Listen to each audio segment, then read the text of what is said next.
hace 3.600 millones de años, una nave de otro mundo llegó aquí a la Tierra con esos principios básicos de la vida, los sembró en la Tierra y esos sembradores de mundos serían nuestros padres. Y en ese momento, el único Dios que había se llamaba Atum, que significa el que existe por sí mismo. Y ese Dios que vivía en una pirámide es el que siembra la vida en el mundo y el que guía el desarrollo de la vida en el mundo. Los egipcios lo dijeron hace 5.000 años. Y esto es un relato tan potente que luego se replica en otras culturas una y otra vez sin parar. Y todo esto parece tremendamente fantástico, pero cuando te pones a ver los textos y te vas a los lugares e investigas lo sucedido, pues es tremendamente real.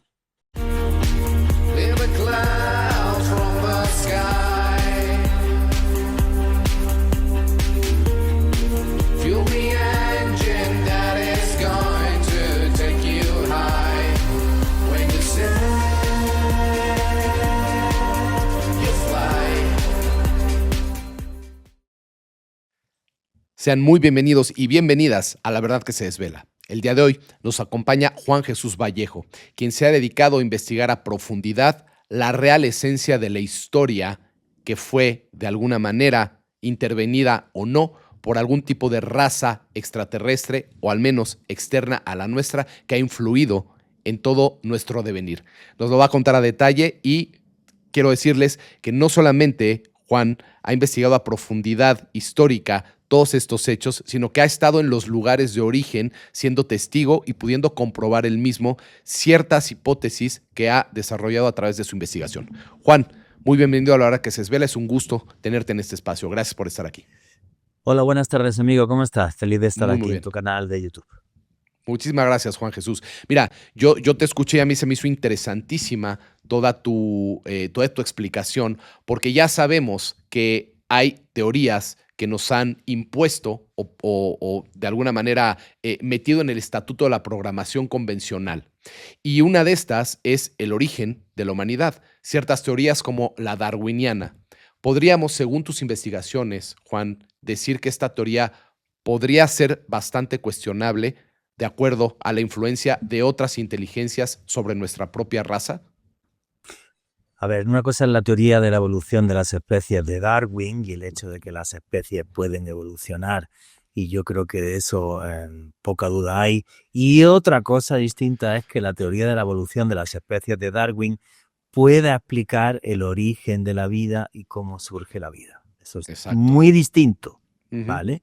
Muy distinto.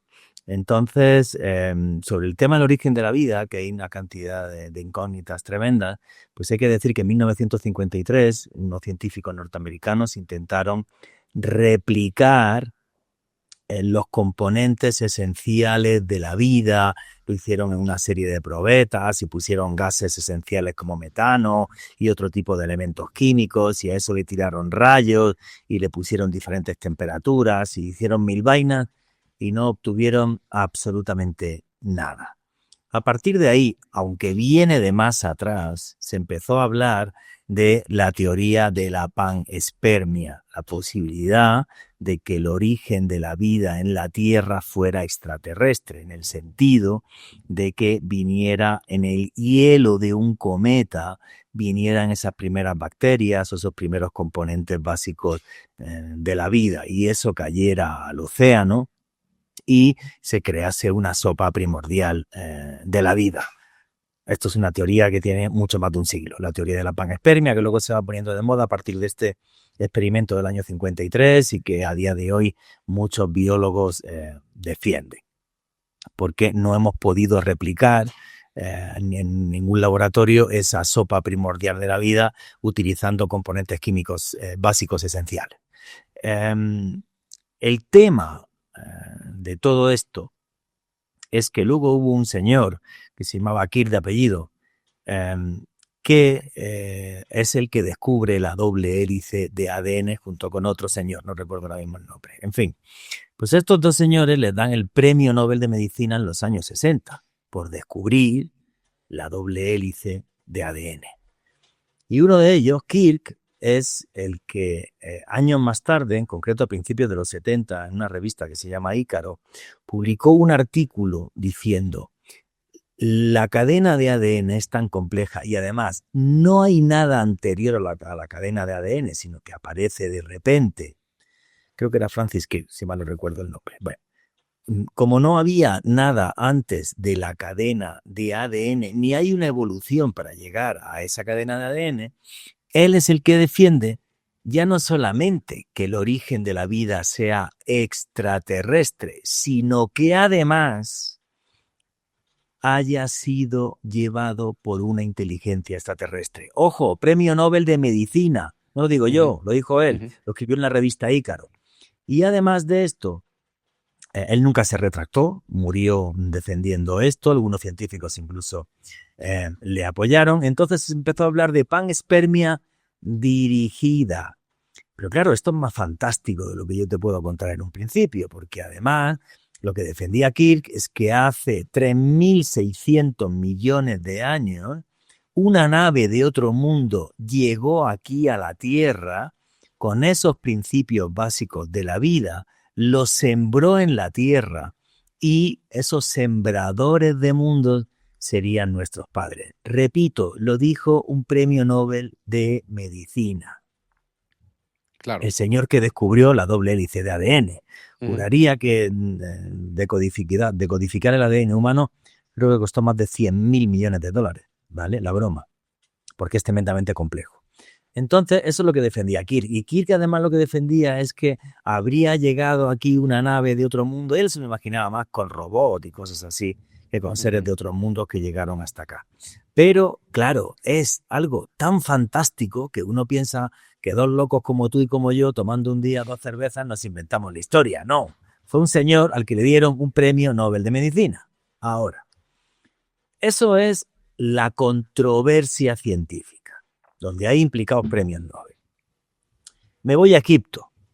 Y yo me voy a Egipto y hay una pieza arqueológica en el Museo de Antigüedades del Cairo, no el nuevo, en el antiguo, que es una piedra benben.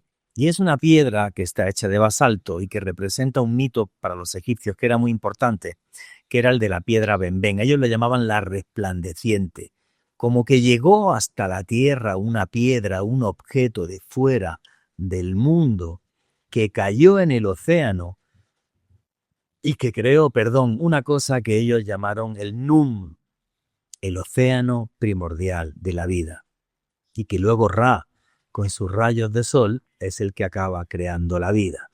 Y en ese momento, el único Dios que había se llamaba Atum, que significa el que existe por sí mismo.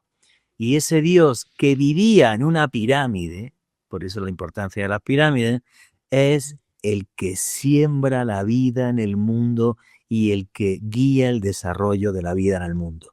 Total, que lo que Kirk dijo en los años 70, y a partir de los 50 se pone de moda con lo de la panspermia, los egipcios lo dijeron hace 5.000 años.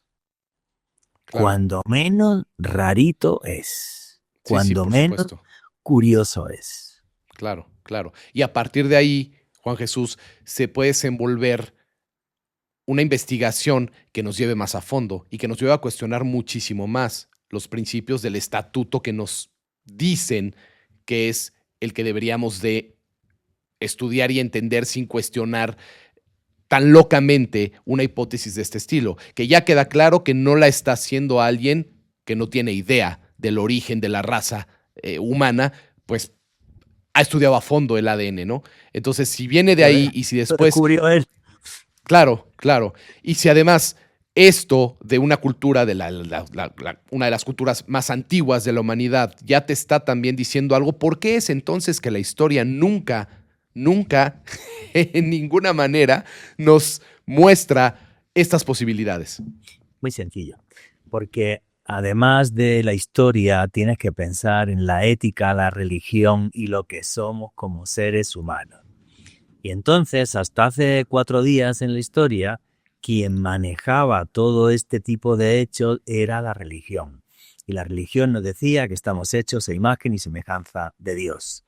Y a la religión le costó muchas vidas a seres humanos que de repente no fuéramos el centro del universo, sino que fuéramos un planeta más que sigue simplemente navegando y dando vueltas por el cosmos dentro de un abrazo de una galaxia, dentro de miles de millones de galaxias, en una cosa que ni siquiera podemos llamar universo, sino multiverso. Y Claro. esto es una lección de humildad tan enorme que no es tan fácil de asimilar, ¿me entiendes? Sí. Y por eso todo el tema este luego de los reptilianos y tal es tan viral, porque imagínate que todo lo que te han contado es mentira y Dios no existe. Y esto es mucho más complejo, porque como dijo Epicuro de Samos, ¿no? Si Dios es omnipotente, ¿por qué existe el mal?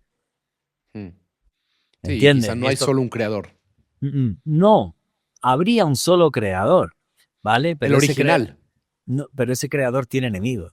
Hay ángeles y hay Ujú. demonios y se enfrentan y esto es como una especie de campo de batalla y es mucho más complejo. Y entonces, depende de cómo lo cuentes, puede ser hasta más atractivo, pero es una lección de humildad muy importante, porque entonces a lo mejor no seríamos tan el centro de la creación, ni mucho menos. Somos uno más en la creación. Esto no tendría nada que ver con que nuestra conciencia fuera inmortal, ¿vale? Y con que Ujú. realmente podríamos trascender y hacer otras cosas, pero hace que todo sea muchísimo más complejo. El Sí. monoteísmo es una cosa magnífica, porque cuando se invita, se crea el monoteísmo.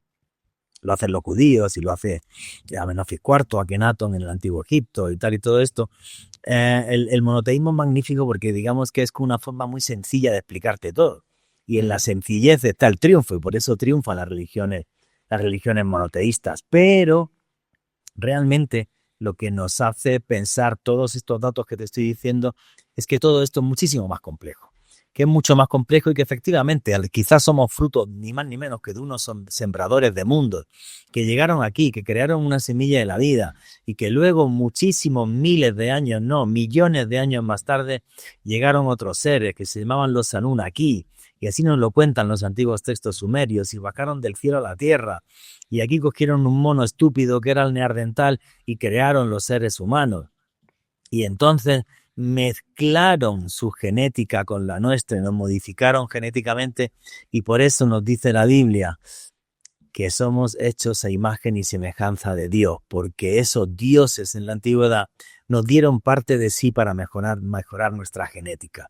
Y esto es un relato tan potente, el Anuma Elis, el texto de la creación, y en la antigua Sumeria, que luego se replica en otras culturas una y otra y otra y otra vez sin parar. Y ahí se nos habla de que los dioses se enfadan con los hombres y nos mandan un diluvio, simplemente que Noé no se llamaba Noé, se llamaba Fiusudra y vivía en la ciudad de Eridú y allí se comunicaba con los dioses y entonces le dieron un arca con el que poder salvar todo lo que sería ya no solamente la humanidad, sino los animales que había en la tierra, unos animales que a ti no te caben en un arca, tendría que ser que Claro, dieron el código genético o algo así y claro. tal, y esos dioses eran como científicos. Y todo esto parece tremendamente fantástico, pero cuando te pones a ver los textos y te vas a los lugares e investigas lo sucedido, pues es tremendamente real.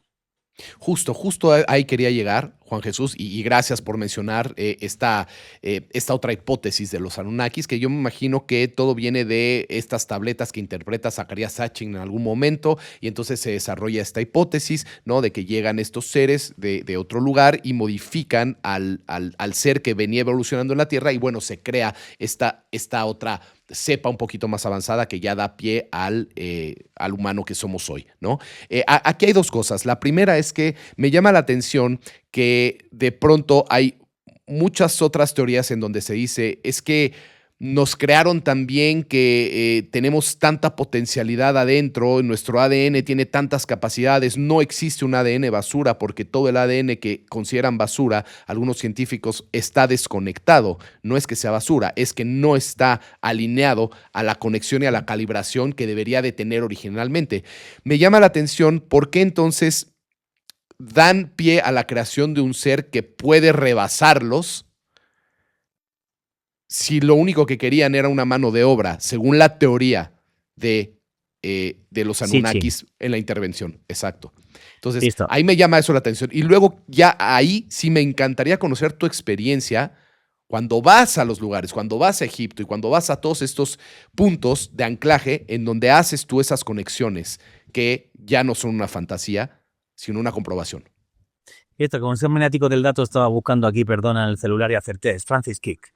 Francis Crick es el premio Nobel de Medicina, año 1962, y el que nos habla de la panspermia dirigida. Un artículo que publica a principios de los años 70 en, repito, la revista Ícaro. A ver, ¿qué es lo que te encuentras cuando vas a Oriente Medio, que es mi otra casa? Que por cierto una zona del mundo muy compleja, muy compleja, ¿vale? ¿Qué es lo que te encuentras en Oriente Medio cuando puedes investigar estas cosas allí in situ y sobre todo en Egipto, que es mi casa? Por cierto, tengo una agencia de viajes de autor, www.viajesjuanjesusvallejo.com. Si entran ahí, pues verán los viajes que hago, donde le enseño a la gente este tipo de cosas y a recuperar una magia antigua que se perdió, que esa es otra cosa, porque los dioses nos dejaron un legado en piedra que se puede leer. Y eso es fascinante. A ver, tú te vas a Egipto. Llegas a Egipto y te vas a la meseta arqueológica de Giza, la zona arqueológica más importante del mundo, donde hay 3 pirámides enormes. Una de ellas no es grande, es absurda, que es la gran pirámide de Keops, que yo no creo que sea de Keops. Y esas 3 pirámides lo que representan es el cinturón de Orión sobre la faz de la Tierra. 3 estrellas muy lejanas a donde estamos nosotros. Bien.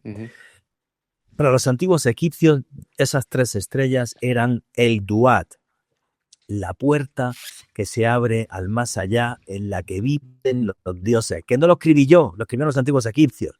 El Duat. Cuando llegas al Duat, el que está allí es el dios Osiris. Y para los antiguos egipcios, cuando uno llegaba y fallecía, lo que sucedía es que si habías creado un cuerpo de luz y tu conciencia era lo suficientemente potente, viajabas por las estrellas hasta llegar justo al cinturón de Orión. Que mira que hay estrellas en el firmamento, ¿eh? Pues no. Exacto, el cinturón de Orión. Bien. Sí. Y si tú ves un plano aéreo de la meseta de Giza y ves cómo está construida y cómo están construidos todos los monumentos y demás, lo que te das cuenta es que esto de que llegó un faraón y puso una pirámide y llegó otro y puso otra y llegó otro y puso otra es una soberana estupidez. Toda Giza se construyó con un plan para contarnos algo, para ponernos en contacto con los antiguos dioses y con las estrellas. Y el teléfono que había para hablar con los dioses eran las pirámides. Y cuando los antiguos sumerios querían hablar con los dioses, ¿qué construyeron? Los zigurat, pirámides. Y cuando los antiguos egipcios quisieron hablar con los dioses, construyeron pirámides. Y cuando los mayas quisieron hablar con los dioses, construyeron pirámides. Y cuando en la ciudad de Caral, hace 5.000 años, la primera civilización de América, quisieron hablar con los dioses, construyeron pirámides. Y es una constante una y otra vez. Bien. Pues resulta que analizan la gran pirámide de Keops. 220 metros de lado, 137 metros de altura en su forma la actual, 146 metros medía antes de que le quitasen el piramidón, que por cierto estaba forrado en oro. Una pirámide que tiene más de 2,5 millones de bloques de piedra, que tiene 3 cámaras completamente diferenciadas. Una en la parte superior que está recubierta de piedras de granito rosa de hasta más de 120.000 kilos. Una en la parte un poquito más inferior que a la que llaman Cámara de la Reina, pero no tenemos absolutamente ni idea de quién estuvo allí, ni por qué, ni se encontró sarcófago ni tumba alguna. Y que además tiene unos respiraderos que señalan a otras constelaciones muy claras en el firmamento, y luego abajo una cosa que llaman la cámara del caos, que le pudieran haber puesto la cámara de mi abuela, porque no tenemos ni idea de por qué se hizo, que está debajo de la meseta de Giza. Bien, si eso se hizo tal y como lo contó Herodoto, que algunos historiadores 2000 años después siguen pensando que sí, bueno, ya caben menos. Y fueron capaces de coordinar a un grupo de 120.000 personas durante 20 años para ir colocando las piedras en la época del cobre, que los egipcios solo tenían cobre en ese momento para cortar. Cobre, ni siquiera hierro ni absolutamente nada. En la época del cobre, te pones a construir eso, coordinando 120.000 personas, sin ninguna radio, sin nada. tirando de las piedras de entre 3,5 hasta 7,5 toneladas, en trineos de madera, bueno, pues tú tenías que haber puesto una piedra cada 7 segundos durante 20 años para poder hacer la pirámide. Antes, me creo que lo hicieron los extraterrestres. O sea, es ridículo, es absurdo. No sabemos con qué tecnología se hizo eso. No tenemos absolutamente ni idea. Pero yo siempre digo lo mismo cuando estoy la gente en Egipto, en los viajes de autor que hago. Tanto esfuerzo y tanto trabajo porque lo que querían contarnos era tremendamente importante. Nos dejaron escritos en piedra cómo nos podíamos comunicar con los seres de las estrellas y hasta las estrellas en donde estaban nuestros padres creadores, el cinturón de Orión. Hasta eso lo dejaron escrito en la meseta arqueológica de Giza. Y eso es lo fascinante de Egipto, que te muestra que lo imposible es real y que además eso imposible se construyó con una tecnología de un tiempo en la que hombres y dioses vivieron juntos sobre la faz de la tierra, dejándonos un mensaje eterno que nos recuerda quiénes somos, de dónde venimos y a dónde tendremos que ir el día que no estemos en este mundo. Es apasionante adentrarse a la verdad, acercarnos un poco a ella, ¿no? ¿Qué es lo que se viene en estos momentos según tus hipótesis, Juan Jesús? Porque están habiendo muchos cambios, están saliendo muchos discursos, ha habido mucha información que antes no había y por supuesto también hay una saturación, ¿no? En la información y en la confusión. Mencionaste antes a los reptilianos porque eso causa como mucha curiosidad y mueve como muchas cosas, ¿no? Pero a la vez también hay muchos distractores que nos alejan de ir tratando de descifrar estos mensajes que son tan importantes, ¿no? ¿Por qué tendríamos que poner atención a esto y por qué en estos momentos estamos entendiendo quizá cuál sería el proceso de comunicación con estas otras civilizaciones? Ojalá tuviera esa capacidad de comunicarme con otras civilizaciones, ¿vale? Ojalá. Sí es muy bonito, por ejemplo, en los viajes que hago, yo me alquilo la Gran Pirámide 2 horas, tengo los contactos para poder hacerlo y hacer una meditación en lo que es la cámara del faraón y tal, de 20 minutos. La gente tiene unas experiencias increíbles. Ese teléfono con los dioses funciona, ¿vale? Y no sabemos todavía manejarlo bien. Entonces, ¿qué es lo que se viene? Pues no lo sé, simplemente lo que ha sucedido es que desde hace unos años para acá, desde diciembre del año 2017, cuando empiezan a filtrarse toda una serie de vídeos de OVNI a través de un agente del Pentágono que se llama Luis Elizondo, estos vídeos llegan a The New York Times y se monta un revuelo mundial porque ya no podemos hablar de si el fenómeno OVNI existe o no. ¿Qué hace el Pentágono gastándose 22 millones de dólares al año en investigación de OVNI? Antes, ahora no sabemos ni lo que se gastan, ¿vale? ¿Qué hacen gastándose 22 millones de dólares? ¿Qué hacen todos esos vídeos ahí? Vistos por analistas militares. ¿Qué hace? O sea, a ver, estamos siendo visitados por seres de otro mundo, que no tenemos ni idea de qué quieren o qué no quieren. Luego podemos hablar del fenómeno de los contactados, que es tremendamente polémico, ¿vale? No sabemos todavía exactamente qué quieren o qué no quieren, pero no solamente vinieron hasta la Tierra, siguen llegando hasta acá. Y eso ha hecho que la opinión pública tenga, digamos, un interés por estos temas que hacía décadas que no se veía. Eso y también, bueno, pues gracias al fenómeno YouTube y demás, que podemos hablar con libertad, porque estos los medios de comunicación convencionales básicamente les da pavor, porque nosotros fomentamos una cosa que es terrorífica en el siglo XXI.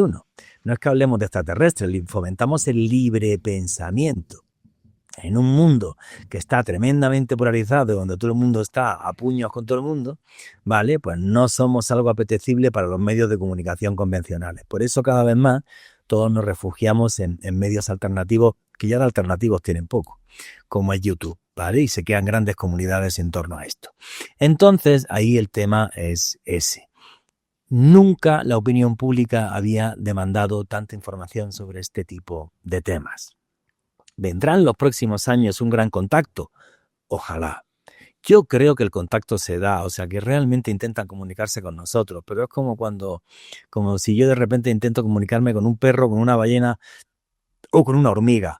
La diferencia es tal en cuanto a la forma de ver la realidad, en lo que somos, en lo que queremos y en lo que son ellos, que esa comunicación es tremendamente compleja. Aún así, pienso que dentro del fenómeno ovni hay ciertas cosas que me inquietan muchísimo. Por ejemplo, cuando uno estudia esos textos sumerios antiguos, estos Anunnaki, todos nuestros creadores, que eran antropomorfos, pero tenían rasgos de reptil, de ahí lo de los famosos reptilianos y demás, y que además son hechos de arcilla hace 7000 años Sí. lo diré, en Jarmo, en Irak, en una excavación arqueológica británica, se descubrieron esa figura. Entonces ellos nos hablan de los Igigi, los que ven y observan, que venían con ellos, y los representan con unos ojos enormes. Por primera vez pude ver estas figuras arqueológicas el año pasado cuando estuve en Turquía, en concreto en el Museo de Sanliurfa. Allí hay figuras de los famosos Igigi, los que observan. Entonces, estos vídeos del Pentágono nos demuestran que estas naves que estaban detrás de portaaviones nucleares, porque tienen un interés por lo nuclear muy curioso, ¿vale? Pues estos que están detrás de estos portaaviones nucleares, en concreto fue el USS Nimitz y luego fue el Theodore Roosevelt, años más tarde, eran unas naves que entraban y salían de debajo del mar. Estamos mirando para las estrellas y lo mismo nos estamos equivocando. Es como si hubiera allí naves que nos vigilan, nos observan y continuamente estuvieran dando datos de lo que somos, lo que hacemos o de lo que pasa en la Tierra. Y esto es tremendamente intrigante y además es en territorio mexicano. El incidente del año 2004 del USS Nimitz, cuando el radarista, y gracias a que se cambian los sistemas de radar por el problema de los misiles hipersónicos, y se habla de todo esto, el radarista se da cuenta que esas naves desaparecen en el entorno a la isla de Guadalupe en México.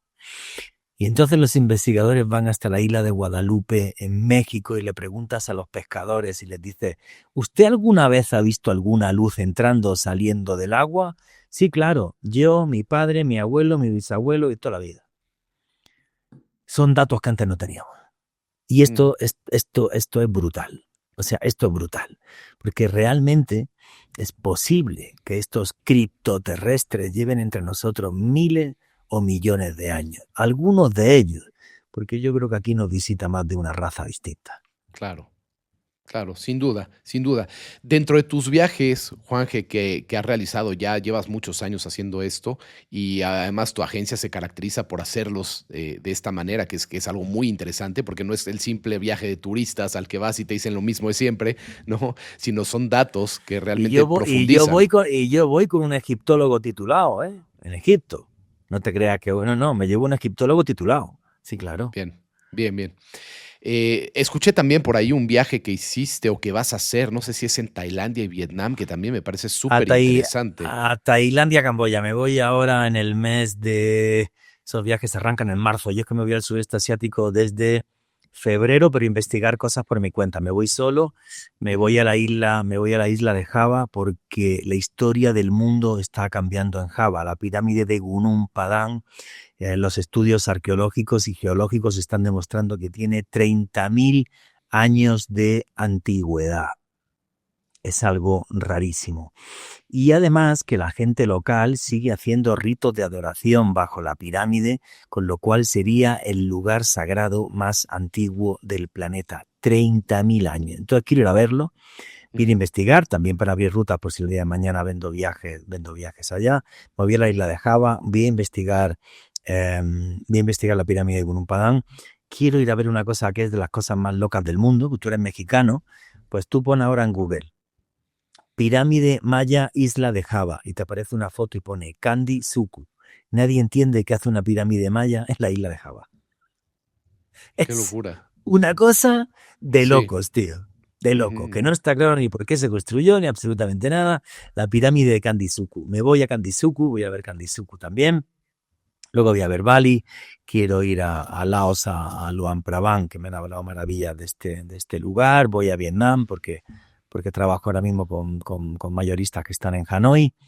Y además de eso, luego voy a hacer, eso sí, voy a hacer un viaje de autor a Tailandia, Camboya, ¿vale?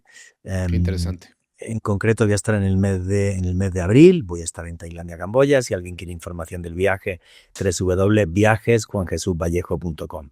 Bien, este viaje a Tailandia, Camboya tiene un enfoque completamente distinto, ¿no? O sea, primero para maravillarse con la magia del sudeste asiático, es algo que me dejó loco. Fui este año a abrir destino y me dejó loco. La cantidad de simbolismo, de historias, de cosas, la historia de Buda, el budismo Theravada que se mezcla con la religión hindú, con los dioses hindúes. Ujú. Templos como el Templo del Amanecer en Bangkok, es una maravilla, navegar por los canales de Bangkok, un acto lúdico, caminar con elefantes en la selva en Chiang Mai, es una maravilla, tío, porque es como si fueras con un perrito de 3.500 kilos, ¿me entiendes? Y da un Sí, buen sí. rollo que aquí alucinas. Y luego, la joya de la corona en todo el sudeste asiático es Angkor Wat, el Ujú. recinto sagrado más grande del mundo en metros cuadrados. Los complejos de Angkor Wat representan la constelación del dragón sobre la faz de la tierra, donde los antiguos gemeres se pusieron en contacto con las estrellas. Pero a diferencia de los templos egipcios, Ujú. tú vas a Angkor Wat y es un templo vivo. Y los 4 Budas que hay en el centro de Angkor Wat, tú estás allí y la gente le va a llevar a hacer ofrendas y a conectar con lo sagrado y conectar con las estrellas, porque en mis viajes siempre pongo temas transformacionales. Estar tan cerca de lo sagrado y estás tan cerca de lo divino y de lo mágico transforma tu vida, sí.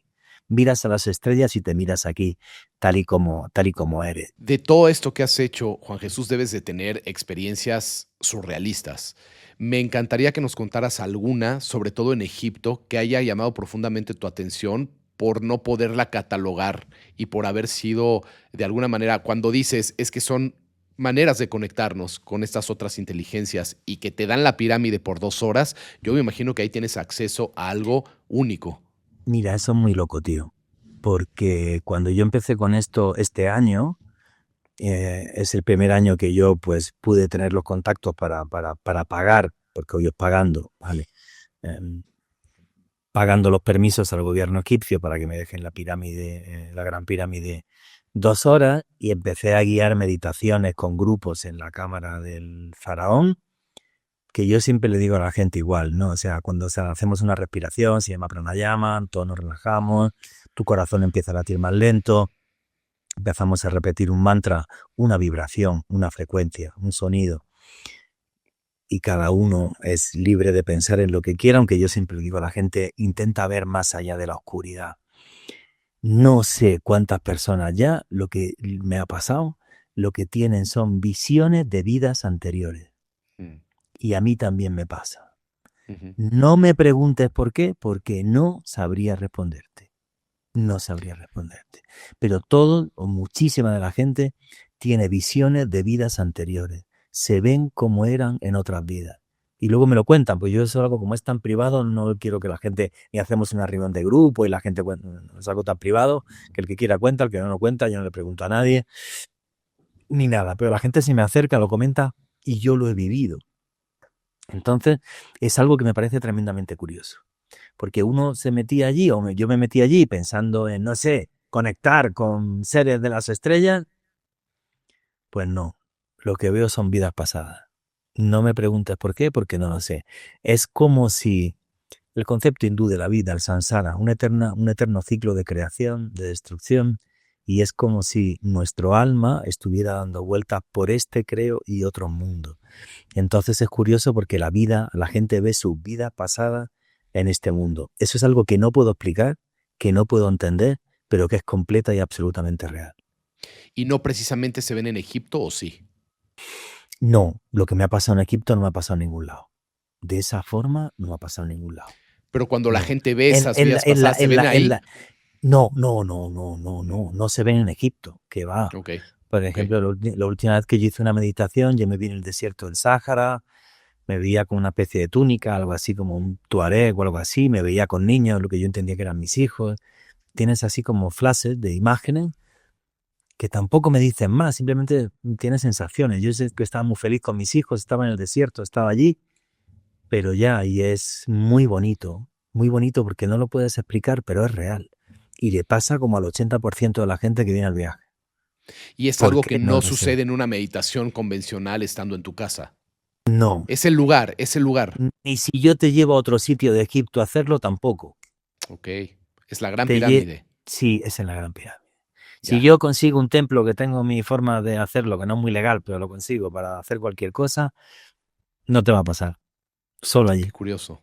Qué No lo curioso. sé. No lo sé por Sí, qué. sí. Sí, está No lo sé. anclada de una manera muy específica. Tiene una conexión No lo sé. significativa. Como si eso fuera capaz de conectar como con los archivos acásicos o como con el recuerdo colectivo de la humanidad y de repente te fuera situando en diferentes puntos de lo que ha sido tu existencia. Porque la existencia no es la vida. La vida es Ujú. parte de la existencia y la existencia es mucho más grande. Eso es lo que nos enseña Egipto. Y es Claro. curioso que en el monumento más importante de ellos, la única maravilla del mundo antiguo que está en pie, lo que vean es esas partes de tu existencia que de otra forma no puedes acceder o llegar. ¿Por qué sucede? No lo sé. No lo Qué sé. interesante, ¿eh? No Qué lo sé. interesante.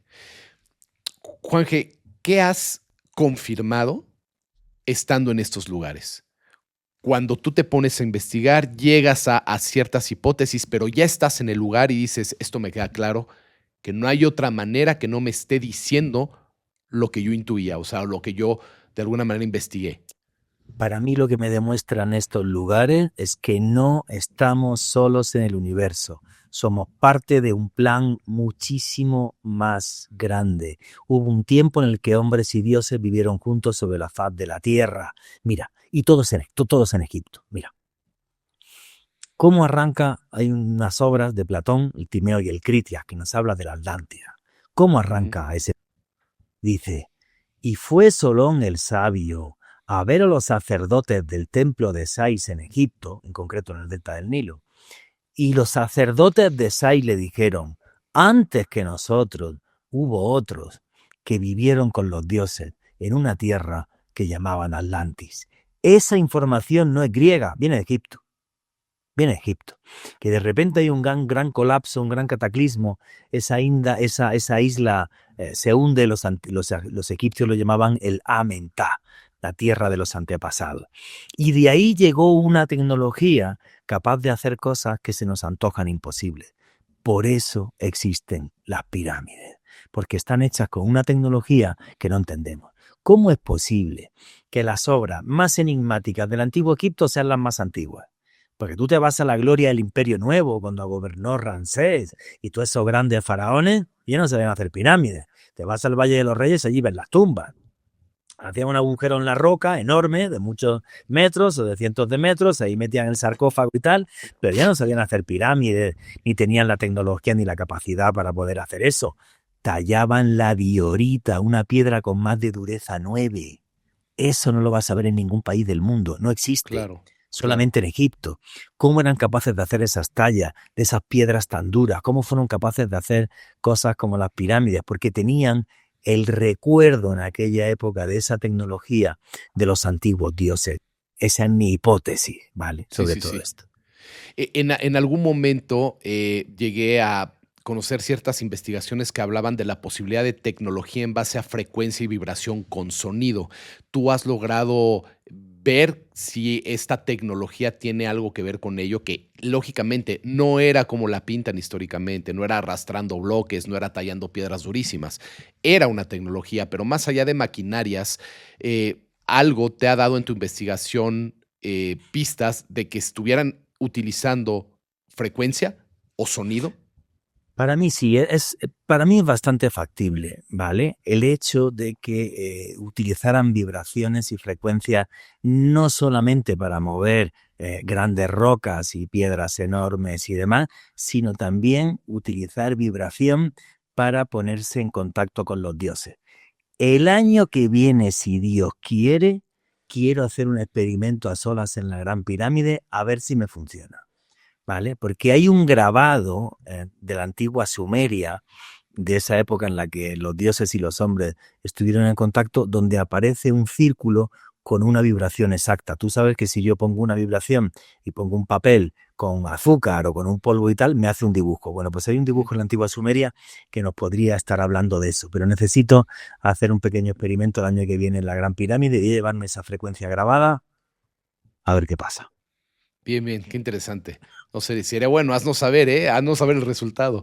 Y bueno, si entramos a tu página, ahí podemos ver, ¿no? ¿Cuándo vas a estar haciendo la siguiente expedición a Egipto? Sí, en la página web www.viajesjuanjesusvallejo.com hay un número de WhatsApp, la gente que escriba y tal, y ya mi próximo viaje a Egipto será en octubre de 2026, ¿vale? En octubre de Ok. 2026 estará la información puesta a finales de enero, pero es mejor porque creo que ya hay bastante demanda. Es mejor que escriban por WhatsApp, los ponen en una base de datos, les mandan la información cuando saquemos el viaje a la venta a finales de enero Ujú. y es mejor que se apunten, sí. Muy Bueno, fácil. muy bien, muy bien. Es muy interesante, la verdad, quien tenga la oportunidad, yo creo que va a pasar una experiencia increíble, sobre todo si es apasionado, ¿no? De estos temas y de conocer más. Sí, sí. Juanjo, a nivel de otro tipo de cosas que no tengan que ver con la investigación que haces, sino con los sueños o con experiencias propias, ya nos has hablado de meditaciones. ¿Has logrado tener confirmaciones o algún tipo de enlace que verifique la existencia de estos llamados dioses y la interacción que pueden llegar a tener? ¿Y por qué estás siendo tú partidario de todo esto? ¿Hay algo que a ti individualmente en tu intuición o en otra forma de conexión te ha hecho saber por qué dejaste una carrera que no tiene nada que ver con lo que estás haciendo para estar haciendo esto? No lo sé, eso sí es una pregunta que me he hecho muchas veces, porque ya mi vida es esta y aquí me ha pasado de todo, ¿no? Hice público hace poco que la Caracol Radio me sacó teniendo el podcast más exitoso de todo el grupo Prisa Colombia, con más de 100 millones de reproducciones en YouTube y más de $300.000 facturados, ¿no? ¿Te Y sacó por me dar esta sacaron. información?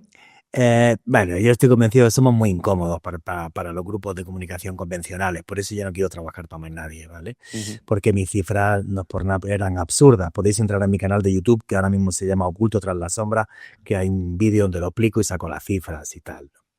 Entonces, no, yo quiero trabajar ya, quiero ser youtuber, voy a volcarme en mi canal de YouTube, sacaré mis nuevos podcasts a partir del mes de abril, mi agencia de viajes que me hace feliz, no voy a trabajar ya para ningún medio de comunicación, es una cosa que Bien. tengo clara y sí, ya estoy harto, ya estoy cansado de este tema. Entonces, a ver, hay toda una serie de cosas curiosas que he podido experimentar en mi vida. Este año, por ejemplo, es la primera vez en mi vida que claramente vi un ovni, un objeto volador no identificado, ¿no? Estábamos en Godequén, Argentina, y unos chicos llegaron bueno, pues a tocar cuencos tibetanos, a emitir una vibración, y de repente pues apareció una luz en el horizonte roja, se encendió, se movió de derecha a izquierda, se apagaba, se encendía, se encendía en diferentes sitios.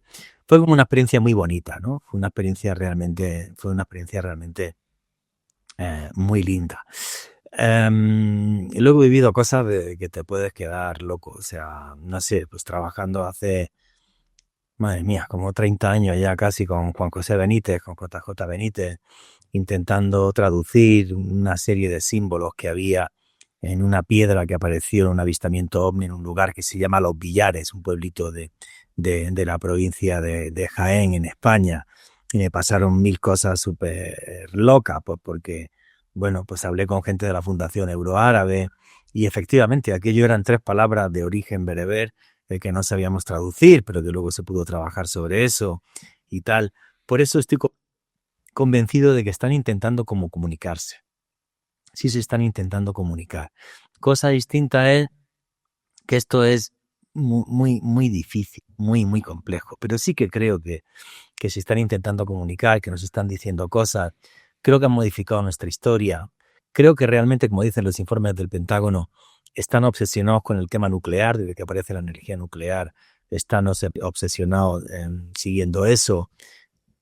No sé si porque piensan que como ya tenemos capacidad para destruir la Tierra, nos están monitoreando para ver qué sucede, pero creo que el fenómeno ovni es parte de nuestro pasado, de nuestra historia y de nuestro presente. Y esto es como un libro que te ponen delante y el que quiere lo abre y lee y el que no, no. pero los Claro, dioses te lo ponen delante, te dan la oportunidad de ser parte de esto, como le pasa a toda tu audiencia aquí en tu canal de YouTube. mm, Entonces, creo que esa es la idea, eso es lo que he vivido, pues en mi vida lo he pasado re mal, me he arruinado 2 veces, he estado re jodido, ahora gracias a Dios me va bien, pero nunca dejé esto, estoy feliz en este continente, en América Latina, trabajo mucho en México, lo sabes, tengo muchísimos amigos mexicanos, aquí en Colombia, me siento un ciudadano del mundo y el misterio me ha hecho el ser humano que soy, con mis cosas buenas y malas como todo el mundo, pero feliz por seguir soñando, seguir viajando. Ahora pues trabajaré mucho en el lanzamiento de mis nuevos podcasts para que claro, sean con claro. temas muy potentes y otra vez millones de personas puedan tener información sobre este tipo de temas, dándole voz a los mejores investigadores de América Latina y de toda Hispanoamérica y, y pensando eso, que el misterio nos hace libres. Es tan bonito que es eso, te hace libre porque realmente puedes repensar qué es lo que somos, en Ujú. dónde estamos y hacia dónde vas a ir. Claro, claro. Ahora, Juanje, cuando haces referencia a los dioses, que te refieres mucho hacia ellos, hacia los dioses, tú cuando te refieres a ellos, ¿tienes en mente a una raza en específico o tú te imaginas un conglomerado de distintas razas o no ves razas, solamente estás hablando como de, de esos seres que de alguna manera nos dieron origen sin tomar en cuenta su aspecto o sus características? O cuando hablas de dioses, ¿a quién te refieres? Yo creo que realmente somos una semilla que plantaron unos sembradores de mundos y que de repente hasta ese lugar, pues llegaron más dioses. Y hubo como una especie de lucha o de batalla. No lo digo yo, lo dicen los textos. Mira, Sí, sí. los ángeles y los demonios. ¿Pero qué es un demonio? Un ángel caído. Otro ser que era extraterrestre y que de repente llegó a la Tierra. Y como que entre ellos hubo una gran batalla. Y creo que siguen ahí, de una forma u otra, siguen ahí, que hay luces y hay sombras. Y todo esto nos afecta en nuestra vida. Y esto nos da un mensaje mucho más trascendente de lo que podamos imaginar. Que es lo que uno entiende, por ejemplo, cuando está en Egipto. Todo ese mensaje se escribió en piedra. Entonces sí hubo como una lucha entre dioses, entre luces y sombras, que nos la dejan a través de símbolos. Tú, por ejemplo, tú hay un templo cuando llegas a Egipto, que es el templo de Edfu. Tú llegas al templo de Edfu, que es el templo del dios Horus. Cuando ves la portada, en la fachada, lo que ves es un espejo. Si le haces una línea por la mitad, es un espejo. El nombre antiguo en egipcio era Duatenba, que significa el espejo del alma. Tú te metes en el templo y hay un montón de oscuridad y muy poca luz y demás. Y lo que nos cuenta ese templo es la batalla entre el bien y el mal, entre un dios que se llamaba Set y un dios que se llamaba Horus, que tenía cabeza de halcón. Y cuando estaban peleándose allí a orillas del Nilo, hay un momento en el que el dios Set le arranca un ojo a Horus, ¿vale? Y Horus se pone ese ojo para poder seguir luchando. Por eso si uno ve un amuleto que es el ojo de Horus, tiene una lágrima, ¿vale? Claro, ok. Y hay un momento en el que ya Horus vence a Set, pero cuando Quique.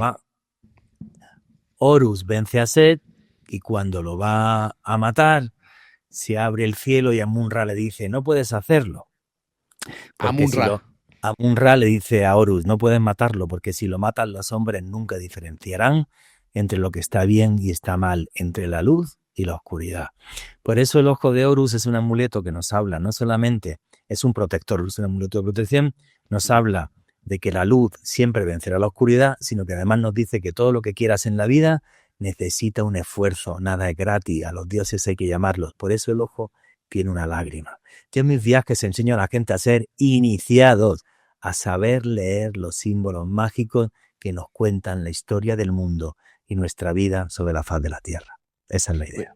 Y eso es interesantísimo porque este mundo está lleno de símbolos y pasan Sí, desapercibidos. Y más aún lo que sucede es que esos símbolos incluso influyen en nosotros sin saberlo, en nuestro subconsciente. Es toda una programación que si supiéramos leer, que si supiéramos entender, bueno, podríamos sacar mucho más provecho.